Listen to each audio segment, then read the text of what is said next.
Welcome to the Capital News. I am your host, Alex Karitis. Today is Tuesday, June 8th, 2021. Thank you so much for joining me. Title of today's podcast, Infrastructure Roadblocks. So this is going to be multifaceted here. We have a breakdown in the discussions between the Republicans and the White House with their recent ongoing talks, of course, related to infrastructure. This is just a temporary hurdle, a temporary roadblock as far as I'm concerned. Markets are near all-time highs. Let's wait and see if there's any type of pullback, of any type of concern, and we will see Congress rush to pass some form of infrastructure spending so fast it'll make your head spin. But we're not there yet from a market pressure standpoint. But if that day should occur, don't worry about it. They're going to pass something. And as I stated, this is just going to be temporary. Other Republicans will end up leading the conversation with the White House. Something is going to be passed because, in all honesty, while I'm not for all of this reckless spending, far from it, infrastructure is actually needed in this country because it has been neglected for so very long. Now, it's not the type of quote-unquote stimulus that politicians on both sides of the aisle would like to have us believe, because it is not stimulative in nature. It is an investment in nature, and investments do not pay dividends overnight. They take time. So if you're going to start rebuilding roads and bridges, you're going to have some slowdown to your daily commute temporarily while that construction is underway. The whole purpose being that after the construction is completed, you are now able to get to work more quickly, more safely, move goods and services and people more efficiently and effectively. That is the end goal of infrastructure. But in the process of that construction, well, hey, you used to have 3 lanes in a highway. Now you're down to 2. Now you're down to 1. Used to go 70 miles an hour. Now you're down to 50, 45, 30 miles an hour. Who knows, depending on what type of construction you're doing, where you're at. That slows down the process. But if it's done properly on the other side of it, it can pay dividends. It doesn't mean that it will, but that is the intended goal. And of course, that all comes into play as to how well the government can, one, pass the legislation, and then how well various construction firms are able to complete the construction, given various types of red tape, bureaucratic messes, this, that, and the other. So there's still a long way to go with this, but it's still needed. We received the report card from the ASCE, the American Society of Civil Engineers. We went through that report when it came out a handful of months ago. Can't even remember. It's been so long. And that's something that we're going to come back to here momentarily when we get to another talking point of infrastructure-related news that's been breaking this week as well, and that's with respect to the Colonial Pipeline situation. Because, lo and behold, the FBI has been able to recover about $2.3 million worth of Bitcoin that Colonial Pipeline paid out in ransom to that hacking group. Okay, now, of course, this is somewhat contradictory to what you'll hear from some advocates and supporters of Bitcoin, where this type of seizure is almost an impossibility. Bitcoin is decentralized, man.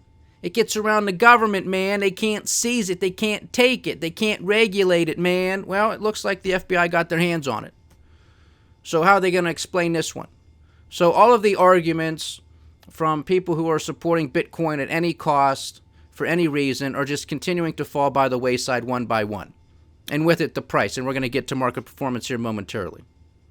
But that's something to be very mindful of, because we are seeing these types of news stories, but also real-life events with this type of infrastructure breakdown, where you have the largest pipeline on the East Coast that is supplying fuel being shut down for several days, having to pay a ransom. Now, earlier this morning, we have an internet outage, and we'll get to an article on that, bringing down some of the largest websites around the globe. So we're picking up here. We should be noticing a trend that something is not right. Something does not smell right to me here, ladies and gentlemen. We obviously have the pandemic and everything that has transpired over the past year and a half and continues to take place. We have these shutdowns of the pipelines, whether that's from President Joe Biden halting the construction of the Keystone Pipeline, whether it's that nut job in Detroit, Governor Whitmer, wanting to shut down that pipeline, which is on hold right now, but she still may be able to do it. If some laws are passed, she may be able to do it. Now, let's hope that's not the case, because that will affect a lot of people in the Midwest here in the United States. And, of course, it'll impact Canada as well. And Canada doesn't want that pipeline to be shut down. They didn't want the Keystone Pipeline to be shut down either. But that occurred. But that's another story. We'll get to that later. But just something to be mindful of. Now we have the internet outage. So what's going on? Is this just like a lot of beta testing behind the scenes with some powers that be or something? Because it just doesn't smell right to me. And again, we'll get to that article here momentarily. And then another article I want to get to is with respect to inflation. And this one is a recent analysis released by Deutsche Bank stating that inflation is a ticking time bomb. Well, don't you think? I mean, I'm glad that Deutsche Bank and their economic team has come out with this warning, but where have they been? I mean, I've been discussing this for well over a year. And now this is just finally getting some mainstream attention here, some traction. Now, there's a lot of pushback from a lot of other Wall Street banks, but that's because it's in their interest to push back. It's in the interest of a lot of these Wall Street banks and their economic teams to continue to believe the Federal Reserve, to not fight the Fed, because these guys are making money hand over fist. They don't want the gravy train to stop. They don't want interest rates to go up. They want to believe.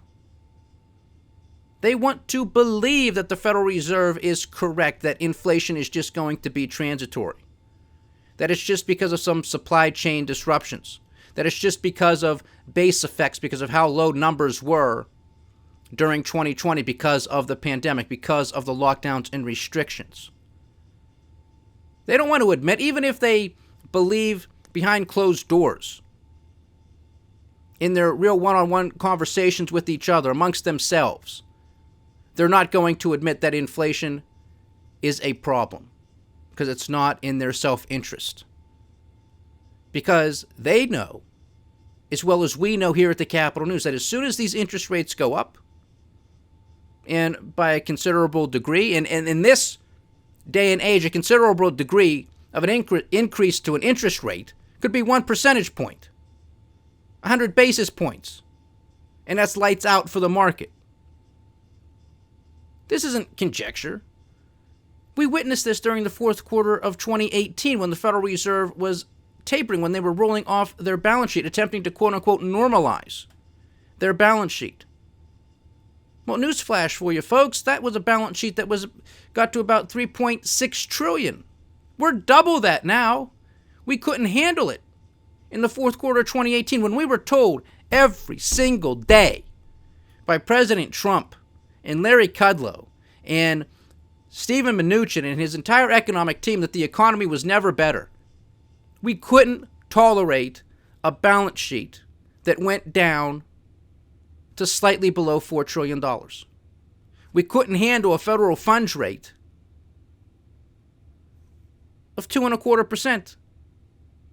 The 10-year note at about 3.33%. Couldn't tolerate it. That was supposedly in the best of times.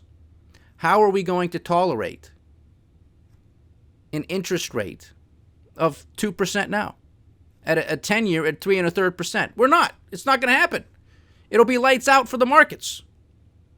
They know this. They just don't want to admit it because it's not in their interest to do so. They don't care about you and me. I do. That's why I say these things, because I'm not concerned about how it looks, politically speaking, whether it favors the Republicans or the Democrats, whether it favors Wall Street or Main Street. I'm here to give it to you straight, so you can digest the information and act accordingly. But these jokers, it's all for themselves. And that should be perfectly evident by now. So I want to get to that article too, because I think there's some interesting information in it, and you get to see some of the pushback from some of those other leading Wall Street banks. So market performance overnight, we have the dollar index at 90.08, 90.08, little changed at the current moment. Bitcoin continues its decline, currently at $32,900 per coin. So just getting shellacked. And we had all-time highs not too long ago at about $65,000 to $68,000 per coin. Again, $32,800 per Bitcoin at the moment. Overnight futures, the U.S. exchanges are all relatively flat at the moment. Cash trade in Japan is giving back about 0.33%, a mixed bag across the pond today in Europe. The cash trade in Australia also in the red, giving back about 0.1%. Chinese stocks currently up slightly in the green. On the commodity price front, we have WTI at $70.52 a barrel. But hey, folks, there's no inflation. You don't have to worry about it. There's nothing to see here. But WTI, $70.52 a barrel. Brent, $72.68. Natural gas, $3.13. Gasoline, $2.23. Gold and silver hanging on. We got gold at $1,894 per ounce. Silver at $27.70 per ounce. Copper's at $4.53 a pound. Lumber continues its decline, giving back over 4% today, almost 4.5% to trade at $1,167 per 1,000 linear board feet. Okay, so lumber has pulled back significantly from its all-time highs. We're at a correction here, probably about 30%, somewhere around there, give or take. So we have seen these types of pullbacks over the past several months to this degree. And will this continue downward? It very well could. It very well could. As I always say here, nothing goes straight up, nothing goes straight down. And we have seen, again, these types of corrections. And then it went on to make that all-time high. But this is still, because it has been so volatile, prices are going to remain somewhat sticky out there in the broader markets because home builders and other construction firms, they aren't just going to say, oh, well, the price went down, so we're just going to cut our prices immediately, because who knows what's going to happen tomorrow? Are they able to truly lock in any type of pricing? Okay, so those are the types of questions you have to ask yourself, and we have to wonder, because it's obviously having a major toll right now on the housing market. Now, it's hard to notice that in some parts, because housing prices continue to go higher. But we're starting to see a little bit of a cooling off phase. Now, we'll see how long this lasts. But this is to be understood and respected. I think you got to respect it, because it could turn into something bigger if it should continue. Because people don't have the money. They can't afford this. They can't afford to build a new home when just the price of lumber is adding an additional $36,000 to that cost alone, just for the lumber. What about copper? What about drywall? What about other construction and building material costs? Okay? They can't afford it. People can't afford it. Low interest rates, low mortgage rates, can't afford it. This is a problem. This is perhaps the system reaching a point of exhaustion, which I think is probably one of the most likely ways that this all comes crashing down, is because of system exhaustion. Just can't take anymore. Now, there, of course, could be some major geopolitical event that could turn into a cluster. That's most definitely a possibility. But I think it's most likely going to be system exhaustion. But a geopolitical cluster, if you will, could get the blame. It could happen, quote-unquote, coincidentally with a point of system exhaustion or something else. And we've been talking about that blame game sort of being set up on the global scale, where one country after the next, if you read between the lines, is starting to form an alliance, starting to get out there with some of their propaganda to start blaming somebody else. The Chinese want to blame us, the Europeans, we want to blame the Chinese, etc., etc. So the stage is set. It's just a question of what gets pushed first, because the dominoes are up. Which one gets knocked down first, because the rest of them are going to follow suit. All right. So that's some of the market performance, and we'll round it out with Uncle Sam's 10-year junk note at 1.53%. On the lower end here, but still range-bound nonetheless as to where we have been over the past few months. And then lastly, we have the World Bank increasing their global growth forecast. The world economy is expected to grow by 5.6% this year, up from a 4.1% expansion projected back in January. So that is quite the increase. And this, I'm going to have to call BS on this one because of the size of this increase. Again, 5.6% from a projected 4.1% back in January. This is all about the narrative. This is all about the con game. This is not economic growth. This is inflation from one central bank and one federal government after the next. So that's a good segue right now to take us to that Deutsche Bank story. This one is out of CNBC, but many other news outlets were covering this as well. So Deutsche Bank warns of global time bomb coming due to rising inflation. So inflation may look like a problem that will go away, but is more likely to persist and lead to a crisis in the years ahead, according to a warning from Deutsche Bank economists. In a forecast that is well outside the consensus from policymakers in Wall Street, Deutsche issued a dire warning that focusing on stimulus while dismissing inflation fears will prove to be a mistake, if not in the near term, then in 2023 and beyond. And of course, my analysis is forecasting that inflation is going to be a structural problem, meaning it is going to be with us for the next several years, quite possibly throughout the remaining decade here. The analysis especially points the finger at the Federal Reserve and its new framework in which it will tolerate higher inflation for the sake of a full and inclusive recovery. This is nonsense, but that's why they're calling this out, thankfully. The firm contends that the Fed's intention to not tighten policy until inflation shows a sustained rise will have dire impacts. The consequence of delay will be greater disruption of economic and financial activity than would be otherwise the case when the Fed finally does act. This is according to Deutsche's chief economist. In turn, this could create a significant recession and set off a chain of financial distress around the globe, particularly in emerging markets. Why emerging markets? Probably because they're still the weakest links in the chain. And inflation is going to disproportionately impact the weakest, and that's just how it's going to play out.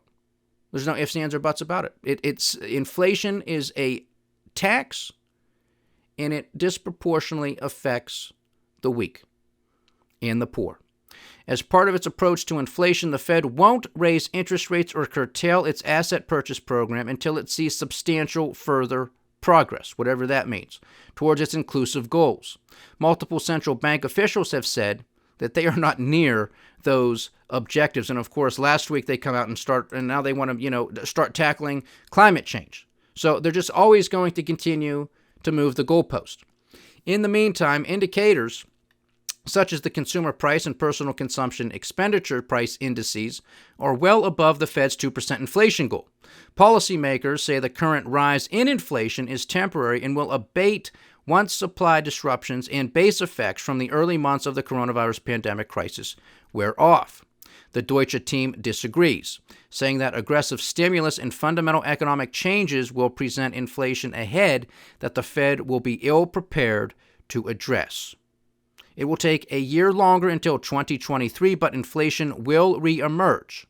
And while it is admirable that this patience is due to the fact that the Fed's priority are shifting towards social goals, neglecting inflation leaves global economies sitting on a time bomb. The effects will be devastating, particularly for the most vulnerable in society, according to Deutsche Bank. And most on the street see tame inflation. To be sure, the Deutsche position is not widely held by economists. Most on Wall Street agree with the Fed's view that current inflation pressures are transitory, and they doubt there will be any policy changes soon, because they don't want there to be any policy changes soon. They are making more money than they've ever made before because of this gravy train. They don't want this to stop. They want inflation to, quote unquote, be transitory. They don't want any change to this economic quagmire of a policy that they got running here. Jan Hatzius, the chief economist out of Goldman, said that there are strong reasons to support that position. One, he cites, is the likelihood that the expiration of enhanced unemployment benefits will send workers back to their jobs in the coming months, easing wage pressures. On price pressures in general, the Goldman economist said that much of the current spike is being driven by the unprecedented rule of outliers that will ebb and bring levels back closer to normal. I don't believe that these outliers are going to be ending anytime soon. Of course, I could be wrong about that, but I don't think so. He continues, all this suggests that Fed officials can stick with their plan to exit only very gradually from the easy current policy stance. You mean like leaving the $14 billion, tapering that $14 billion in corporate debt holdings that they have that they announced recently? That it's going to take them till the end of the year, perhaps even longer, to just taper that $14 billion in corporate debt holdings. Meanwhile, last week, the Federal Reserve's balance sheet hits an all-time high and increases on a week-over-week basis by $32 billion. So you do the math. What a joke this all is. Continuing with the article, that will be a mistake, according to the Deutsche view. So Deutsche Bank and Goldman Sachs and clearly many of the other major banks on Wall Street are at odds here. Congress has approved more than $5 trillion in pandemic-related stimulus so far, and the Fed has nearly doubled its balance sheet through monthly asset purchases to just shy of $8 trillion. The stimulus continues to come through even with an economy that is expected to grow at about a 10 percentage point pace in the second quarter, and an employment picture that has added an average 478,000 jobs per month in 2021. Quote, never before have we seen such coordinated expansionary fiscal and monetary policy. This will continue as output moves above potential. This is why this time is different for inflation, end quote, according to the economists out of Deutsche Bank. The Deutsche Bank team said the coming inflation could resemble the 1970s experience, a decade during which inflation averaged nearly 7% and was well into double digits at various time points. Soaring food and energy prices, along with the end of price controls, helped push that era's soaring inflation. Then, Fed Chairman Paul Volcker led the effect to squash inflation then, but needed to use dramatic interest rate hikes that triggered a recession. The Deutsche team worries that such a scenario could play out once again. They continue saying, quote, already many sources of rising prices are filtering through into the U.S. economy. Even if they are transitory on paper, they may feed into expectations, just as they did in the 1970s. They continue, the risk then is that even if they are only embedded for a few months, they may be difficult to contain, especially with stimulus so high. The firm said interest rate hikes could cause havoc in a debt-heavy world. Ain't that an understatement? That interest rate hikes could cause havoc in a debt-heavy world. It'll bring the whole system down. That's how fragile the entire system is. I'm telling you, we couldn't handle 2.25% in the fourth quarter of 2018. There's no way we're getting back to that on a Fed funds rate now. The whole system will completely implode. That's how fragile this all is. You have to understand that. That's why I stress this point all the time. That's why you have to be diversified and you have to be vigilant. That's my send-off. I always say it because you have to be. Because these people aren't looking out for you. They do not care about you. And we have, right now, just in the United States, I have 28 trillion pieces of evidence saying that they don't care about you. And now we got Demented Joe and his crack economic team that want to come out and put a budget of $6 trillion out to us. They don't even care anymore. $6 trillion. That's going to leave us with a $2 trillion deficit out of the gate, if not more than that, right out of the gate. And what will be their answer? Oh, well, we've cut the budget deficit by a couple $1 trillion because we've been running $4 trillion deficits for the past year and a half, and probably going to be 2 years because we're probably going to hit another $4 trillion this year. So that'll be the funny Washington, D.C. math, the argument that is made. Well, yeah, I mean, it's a big deficit, but we cut it in half. Oh, fantastic. That'll be the excuse. Now, real quickly here, with respect to the Colonial Pipeline shutdown, because we have the CEO who was making some comments before Congress today. And one of them that sort of caught my attention was how the CEO mentioned that there are mechanical processes in place for which they could operate their pipeline. And one would think that that would sort of be a fail-safe, that you don't want to be, so dependent on the quote-unquote grid. You don't want to be so dependent that a hacking group can shut you down, that there should be some sort of mechanical process in place if there is some type of hack or some other type of electrical failure. Okay, so you can't get your electrical systems up, but that's okay. We can still move gas through this pipeline via various mechanical processes. Well, that's the case. They can, but there's a problem. They don't have the personnel to do it. Okay, you get that? And the reason is because those employees that know how to do that, well, they're retired or they're dead. Okay? That is a crucial point to make. And this was noted, and we highlighted this from that report card from the American Society of Civil Engineers, if you recall our reporting on that a few months ago, whenever that was. Because with respect to, I believe in that report, it was mentioning wastewater treatment facility plants and the like, that there is a concern because a lot of those employees are in their upper 50s. So these people are nearing retirement, and there are not a lot of young people who are coming behind them to take over. So if we don't have people within these crucial positions, you can understand where this is headed. Now, that doesn't mean that that's going to happen. Maybe people will change their minds. Maybe there's going to be, big compensation incentives to attract younger people to these jobs because there's just going to be so much demand for them, because this is critical infrastructure. You need people in these positions. Okay, so that's going to be a concern for another day, but it's something that is going to have to be dealt with sooner rather than later. And of course, typically speaking, we don't act in a very proactive manner in this country, or most anywhere else for that matter. It usually has to blow up. It has to turn into a cluster before we actually respond, so it becomes reactive as opposed to proactive. But that's just something that we're going to still have to contend with moving down the line. Okay, and another point of concern is a lot of these weather anomalies. There's a drought in many parts of the globe, here in the West Coast, down in Brazil, Northern Africa. But one of the reasons why I'm pointing out Brazil and parts of the West Coast here in the U.S. is because there is a lot of power generation that comes from water. We have hydroelectricity. So if you have reservoirs that are drying up, riverbeds, lakes that are drying up because of this drought, you can see the problems that could unravel. Not just from the energy standpoint, but also from an agricultural standpoint. Because it's one thing to not get rain somewhere, but if you have irrigation because you're getting rain somewhere else, okay. Well, they're not getting rain anywhere. And when we're talking about global food prices continuing to increase, you can see how this is becoming a compounding problem.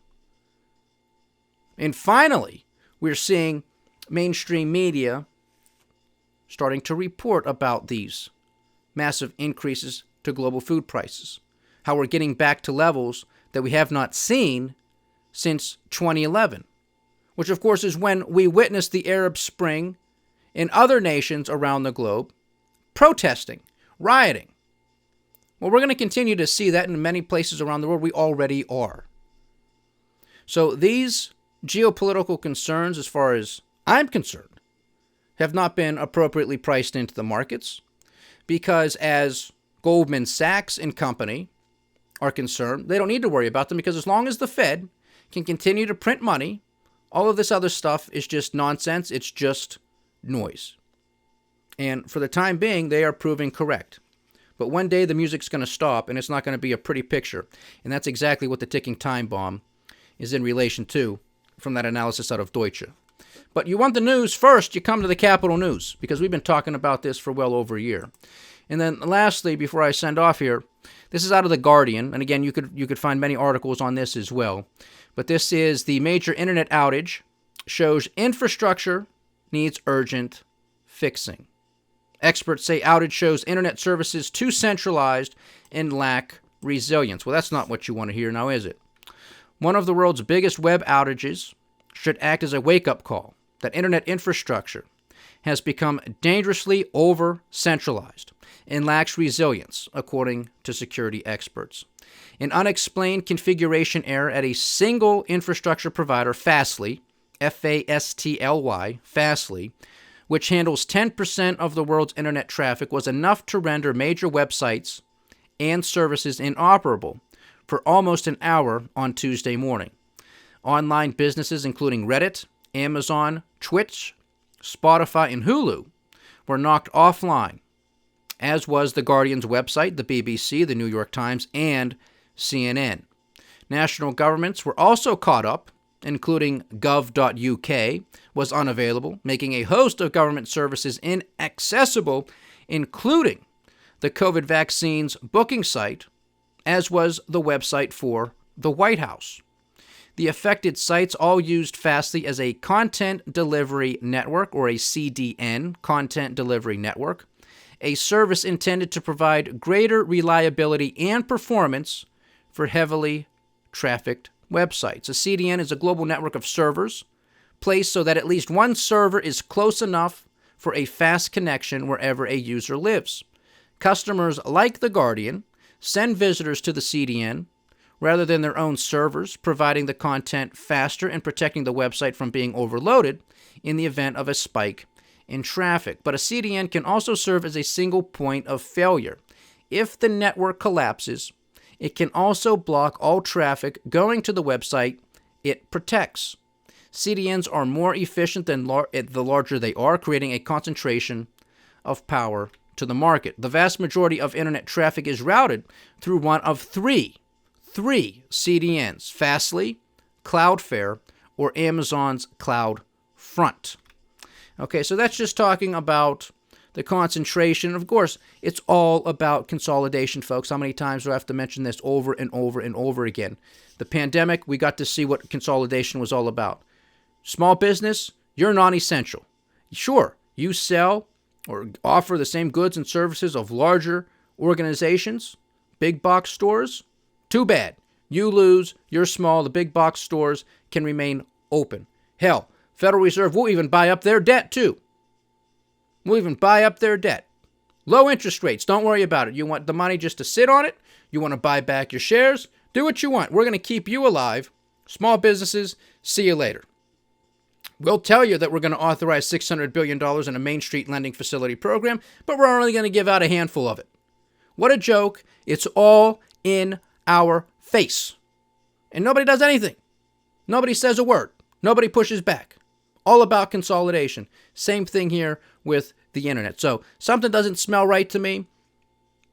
One pipeline after the next going down or being discussed about going down. Internet outages. Pandemic. Whole thing stinks. So pay attention. These are infrastructure roadblocks to be certain. When it comes to the legislation, it will be passed. It's just a matter of time. You want to see it passed quickly?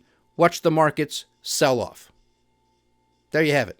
Stay diversified, stay vigilant, and stay with the Capital News. I am Alex Koritis. Godspeed.